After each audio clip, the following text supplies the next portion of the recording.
Hey there, friends and fellow crafters, it's LeeAnn, and I have a project for you. Today I'm using some stamps, red mounted rubber from Seaside Stampin', and I've got my MISTI here, and we're going to jump right in. So I have the first stamp as well as the sentiment stamp, and I am inking them up with Versafine, Clair, and Acorn, and because I want it to be brown, and that's the only brown I have.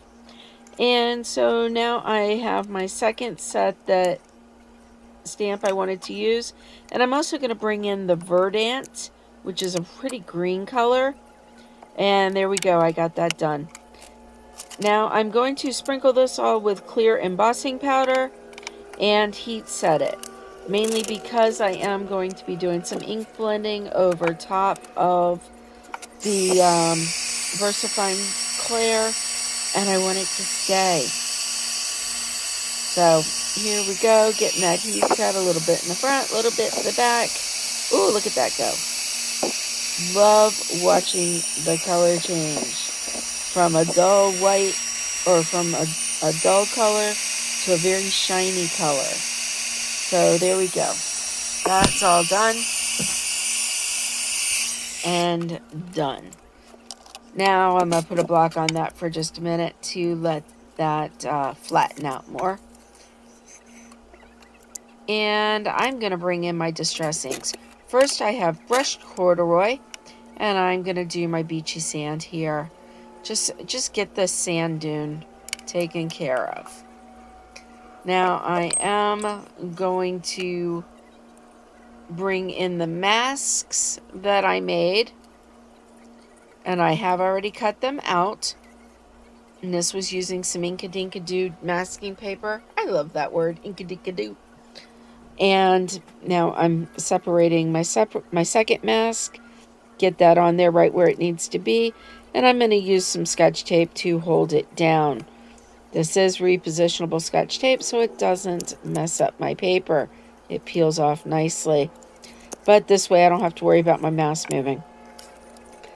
Now I am bringing in a stencil from MFT called Watercolor Wash, and some Salty Ocean Distress ink, not the oxide. Today I have decided to pull out my distress inks and have a little fun with them. I've been on a kick with them lately. And so there, my water is complete.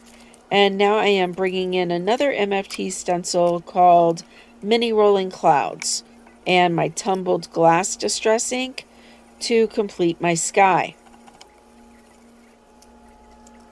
I love these stencils, both of them. And I could see me using them quite a bit more. And what I really like about this one is because it can be twisted and turned each different way, so that each layer of clouds is a little different. As you can see, I'm trying to figure out how I want to change it around. And there we go.